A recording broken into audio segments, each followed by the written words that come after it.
எல்லாருக்கும் வணக்கம். எல்லாரும் நல்லா இருக்கீங்களா? எல்லாரும் நல்லா இருக்கீங்கன்னு நம்புகிறேன். காட் கிரேஸ் நாங்களும் எல்லாரும் நல்லா இருக்கோம். இந்த வீடியோ போன சண்டே அன்னைக்கு எடுத்தது. ரொம்ப லேட்டாக தான் அப்லோட் பண்ணியிருக்கேன்.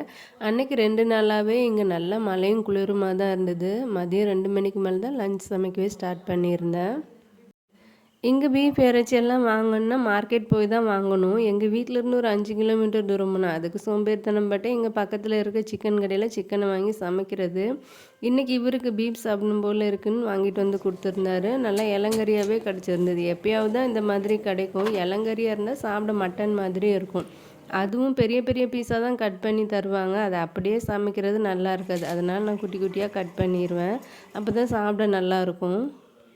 முன்னெல்லாம் இஞ்சி பூண்டு பேஸ்ட்டு அப்பப்போ தேவைக்கு ஃப்ரெஷ்ஷாக தான் அரைச்சி சமைப்பேன். அப்படி பண்ணுறதால சமைக்கிறதுக்கு டைம் ரொம்ப எடுக்கிற மாதிரி இருக்குது. அதனால இப்போல்லாம் இஞ்சி பூண்டு பேஸ்ட் ஒரு 2 வாரம் மட்டும் வச்சு யூஸ் பண்ணுற மாதிரி அரைச்சி வச்சுருவேன். எனக்கு என்னவோ இந்த மாத கணக்காக ஸ்டோர் பண்ணி வச்சு சமைக்கிறதெல்லாம் நல்லா இல்லாத மாதிரி தான் இருக்கும்.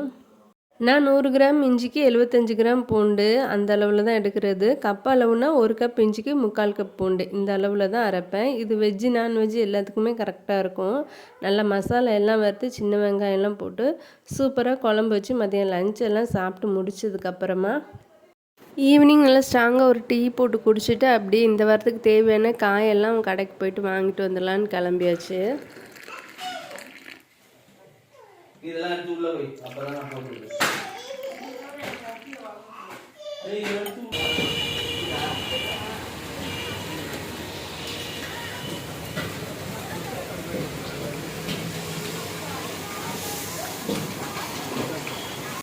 கடைக்கு போயிட்டு வந்ததும் பசங்க பரோட்டா வேணும்னு கேட்டுட்டு இருந்தாங்க. கோதுமை மாவில் ஒரு 2 முட்டையை போட்டு மாவு பிசைஞ்சா உடனே சுட்டுடலாம். நல்லா சாஃப்டாகவும் இருக்கும். மைதா மாதிரி ஊற விட்டெல்லாம் பண்ண தேவை இருக்காது. அதனால் கடைக்கு போயிட்டு வந்ததும் பசங்களுக்கு பரோட்டாவை சுட்டு மதியம் வச்சுருந்த பீஃப் குழம்பு இருந்தது. அதை வச்சு சாப்பிட கொடுத்துட்டேன். இங்கே என் சின்ன பையன் சீக்கிரமாக தூங்கிட்டான். அவனை எழுப்பி சாப்பாடு கொடுத்துருந்தேன். அதனால் தூங்கிக்கிட்டே சாப்பிட்டுட்டு இருந்தான். சரி கண்ணை திறந்து சாப்பிடு. எல்லோரும் சாப்பிட்டு முடித்ததுக்கப்புறமா வாங்கிட்டு வந்த காயெல்லாம் கையோடு எடுத்து வச்சலான்னு எல்லாம் நல்லா சுத்தம் பண்ணி எடுத்து வச்சுட்டேன். அன்றைக்கி அந்த கடையில் ஒரே ஒரு குட்டி பப்பாளி மட்டும்தான் பழமாக இருந்தது. அதனால் அதை ஒன்று மட்டும் வாங்கிக்கிட்டேன். 3 நாளைக்கு மட்டும் தேவையான காய் வாங்கிப்பேன். மொத்தமாக போட்டு வாங்கி வச்சா வேஸ்ட்டாக தான் ஆகும். இது காலியானதும் மறுபடியும் தேவைப்பட்டால் வாங்கிப்பேன். இடையில ஒரு 2 நாள் நான்வெஜ் சமைக்கிற மாதிரி இருக்கும். அதனால் எங்களுக்கு இதுவே கரெக்டாக வந்துடும். இந்த காய்கறி கடை பக்கத்துலேயே ஸ்நாக்ஸ் கடையும் இருக்குது. பேக்கெட் எல்லாமே 20 ரூபான்னு போட்டு வச்சுருப்பாங்க. அதில் ஒரு 5-6 பேக்கெட் உப்பு கடலை பட்டாணி கடலைன்னு வாங்கிட்டு வந்திருந்தேன்.